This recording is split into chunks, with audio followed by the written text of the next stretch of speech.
ते वारंवार मंत्रालयात चक्रा मारता, मग मंत्रालयामध्ये एखादं काय ऑफिस महाराजांचं म्हणजे असं काय कीर्तन तिकडे करण्यासाठी केलंय का तुम्हाला वाटतंय? महाराज मंडळीसाठी कुठलं ऑफिस नाहीये, परंतु जय जिजाऊ महाराज. जय जिजाऊ. आज आपण पाहतोय महाराष्ट्रभर महाराजांचं म्हणजे जे काही व्हिडिओ आहेत किंवा फुटेज आहे ते व्हायरल होत आहे. कारण एका साईडने एका बदमाश महाराजाचं म्हणजे त्याला महाराजच म्हणत नाही, मी सुद्धा म्हणत नाही त्याला महाराज, आणि ते फुटेज त्याचं मीडिया दाखवत आहे. पण इथल्या आमच्या शोषितांची वंचिताचे जे काही मराठा समाजाचे प्रश्न आहेत तुम्ही आपल्या कीर्तनाच्या माध्यमातून मांडता, समाजापर्यंत पोहोचवण्याचं काम करता, आणि जे काही कालपासून जी काही 2-4 दिवसापासून जी काही वक्तव्य महाराष्ट्रभर केली जात आहेत, तुमचं नाव एकदा आपल्या चॅनलच्या माध्यमातून सांगून द्या. मी हरिभक्तपरायण गजानन महाराज देठे. मी या अंबड तालुक्यातलाच आहे, ज्या अंबड तालुक्यानं महाराष्ट्रातील कोट्यावधी मराठ्यांना एकत्र आणण्याचा लढा या तालुक्यातून उभा झाला. आणि तुम्ही जे बोलले ते महाराजच नाही मुळात. तो जो काय बावळटकर आहे अजय, तो एकादशीला वडापाव खातो अशी माहिती मला मिळालेली आहे. आमचं वारकऱ्याचा नियम आहे, कंठी मिरवा तुळशी व्रत करा एकादशी. त्याच्या गळ्यात माळ आहे नाही असं मी म्हणणार नाही, पण एकादशीला लटकून ठेवतो माळ. तो काय खातो एकादशीला, सोमवारी वडापाव खातो, एकादशीला तो वडापाव खाणारा माणूस आहे. त्याला मुळात महाराज म्हणू नका प्लीज, विनंती आहे. आणि त्याला तुम्ही बदमाश महाराज जरी म्हटले, शेवटी महाराज शब्द लागला म्हणजे महाराज शब्दाचा अपमान होतो. महाराष्ट्रामध्ये हजारो कीर्तनकार या सराटी अंतरवलीत येऊन गेले. हजारो कीर्तनकारांनी, शेकडो कीर्तनकारांनी तर कीर्तनं केली, पण लाखो कीर्तनकारी तो उपस्थिती लावून जरांगे पाटला समर्थन देऊन गेले. एकही कीर्तनकाराचा विरोध नाही. आणि कुठून उठले उपटसुंबे यायचं की जरांगे पाटलावर टीका करायची. पुन्हा म्हणतो तुका म्हणे मज धाडिले निरोपा. इकडं म्हणतो कीर्तनकार आरक्षणाच्या बाबतीत बोलताना अभंगाच्या प्रमाणाचा विपर्यास करतात, आणि तो म्हणतो तुका म्हणे मज धाडिले निरोपा. मग तुझ्यासाठी तुकाराम महाराजांनी अभंग लिहिला होता का? स्वतःला संत समजणारा हा व्यक्ती अत्यंत निर्लज्ज आहे.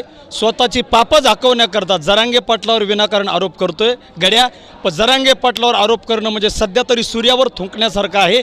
तो थुंकला की तो थुंका तुझ्या तोंडावर येणार आहे. म्हणून जरांगे पाटलावर आरोप करण्याच्या भानगडीत पडू नकोस.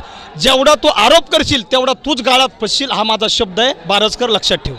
नक्कीच. आणि बारसकराची जे काही आता आपण मीडियाच्या माध्यमातून पाहत आहे की म्हणजे विनयभंगाचे असेल किंवा अतिक्रमणाचे असतील किंवा इस्टेट हे करण्याचं, आणि भंडारा डोंगरावरती सुद्धा त्यांनी जी रूम घेतलेली आहे ती रूमसुद्धा एका मंत्र्याच्या दबावापोटी त्या ठिकाणी भंडारा डोंगरावरती जागासुद्धा अतिक्रमण केलेलं, त्याच्या संदर्भात काय बोलाल तुम्ही? मुळात 2 गोष्टीचं अतिक्रमण त्यानं केलं.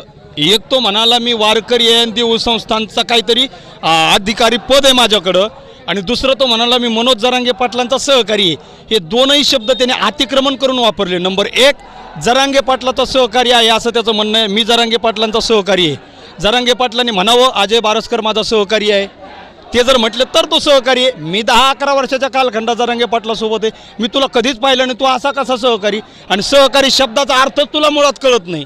सहकारी म्हणजे सहकार्य करणारा असतो. तो समाजाच्या ताटामध्ये विष कालवण्याचं काम करतो, तो सहकारी नाही. नंबर 1. आणि नंबर 2, देऊ संस्थांशी तो उल्लेख जोडला. देऊ संस्थांचे माननीय अध्यक्ष, माननीय विश्वस्त, सगळ्या ट्रस्टींनी काही वारकऱ्यांच्या उपस्थितीत, मराठा समाज बांधवाच्या उपस्थितीमध्ये काल छोटीखानी बैठक घेतली, आणि त्या ट्रस्टीनं सांगितलं देऊ संस्थांशी आणि तुकाराम महाराजांच्या संस्थान कमिटीशी अजय बारसकर नावाच्या याचा व्यक्तीचा काही संबंध नाही. मग तुझा तिथूनच संबंध काटला, इथूनच संबंध काटला. पिस्तुल्या तू राहिला कुठं? कशाला मराठ्याच्या विरोधात भुंकायचं काम करतो विनाकारण? पब्लिसिटीसाठी काही करतो, दुसरे मार्ग निवड ना तिकडं. काही पण तुला फेमस व्हायचं तर दुसरं काही कर, पण इकडं नको नादी लोक मराठ्यांच्या. महाराज, मला वाटतं की ते वारंवार मंत्रालयात चक्रा मारता, मग मंत्रालयामध्ये एखादं काय ऑफिस महाराजांचं म्हणजे असं काय कीर्तन तिकडे करण्यासाठी केलंय का तुम्हाला वाटतं? महाराज मंडळीसाठी कुठलं ऑफिस नाहीये, परंतु तो मंत्रालयात जातो त्याचा जमिनी खरेदी विक्रीचा व्यवसाय.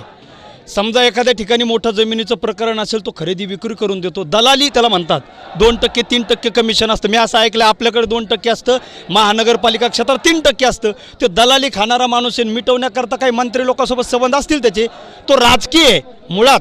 मी कीर्तनकार आहे, महाराष्ट्राच्या कानाकोपऱ्यात माझी कीर्तनं होतात, पण मंत्रालयात आतमध्ये मी एकदा गेलो नाही. आमचा संबंधच काय? तू मंत्रालयात जातो यार, ती तू राजकीय व्यक्ती आहेस आणि तू स्वतः राजकीय असं मान्य कर. अगोदर म्हणतो मी राजकीय नाही, आणि बच्चू भाऊने हकालपट्टी केल्यावर म्हणतो हो बच्चू भाऊ मला साथ दिली नाही. तुझ्याकडे पद कसं निघालं नंतर? राजकीय नाही म्हणतो. म्हणजे 2 तोंड्या माणूस आहे.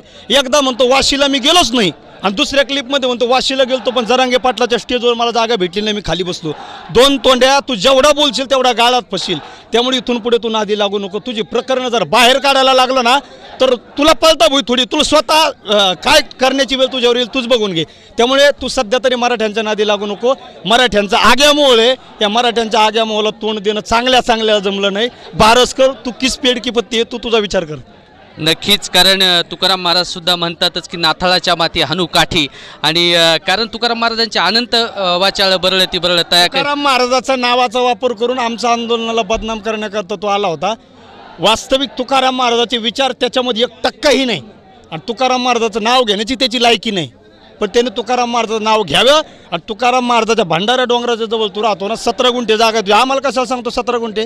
तिथं जा, भंडारा डोंगरा नाक घासन तुकाराम महाराजाला म्हण, दुर्बुद्धी ते म्हणा कदा नुपजो नारायणा, आता मज ऐशे करी तुझे पाय चित्ती धरी. तुकाराम महाराजाचं प्रमाण वापर आणि तिथं म्हण, महाराज माझ्या मनात दुर्बुद्धी येऊ देऊ नका. सगळे मराठी एक झाले, मराठ्यांच्या पदरात आरक्षण पडायला लागलं, याच्यात नाश कालायचं, विष कालवण्याची दुर्बुद्धी मला येऊ देऊ नका. ही तुकोबांच्या चरणी लीन होऊन तू प्रार्थना कर, बाकी काही करू नको. तू पिस्तुल्या इकडे येऊच नको तू अंतरवालीला. नक्कीच, कारण तो आंतरवालीमध्ये तर येणार नाही, त्याला भंडारा डोंगरावरती सुद्धा आता लोक जाऊ देणार नाहीत. कारण हा मराठा समाज एकवटतो आहे. मराठा समाजाच्या भावना उद्रेक या ठिकाणी पाहायला मिळतो आहे. कारण या ठिकाणी अनेक जण महाराज वेगवेगळ्या पद्धतीनं बोलायला लागलेली आहेत. काही मनोज जरांगे हे जे व्यक्ती सध्या आरक्षणासाठी उपोषण करतायत, मनोज जरांगेच्या विरोधात बोललं की देशभरात एका दिवसात प्रसिद्धी मिळते आणि हाच स्टंट यांनी ओळखलेला आहे. पण मी सांगेल गड्या, तुम्हाला स्टंट आणि ट्रेंड जर बघायचा, दुसरा काही बघा, तिकडे रोडवर कपडे काढून नाच तू बारसकर, तू लगेच चर्चेत येशील. परंतु जरांगे पाटलाच्या इकडे येऊन स्टंटबाजी करून प्रसिद्धीच्या झोतात येण्याचा प्रयत्न करू नकोस. इथून पुढे मराठा समाज शांत राहणार नाही. जरांगे पाटलाचं आंदोलन शांततेच्या मार्गाने, गांधी मार्गाने ते उपोषण करतायत.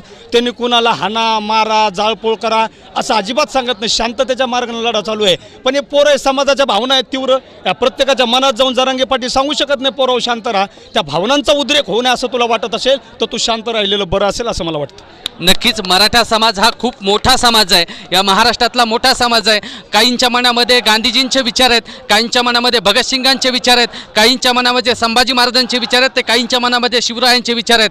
जशा विचार आहेत, जशा विचाराचा माणूस पुढे येईल तसंच उत्तर मराठा समाजाच्या वतीनं सुद्धा दिलं जाईल.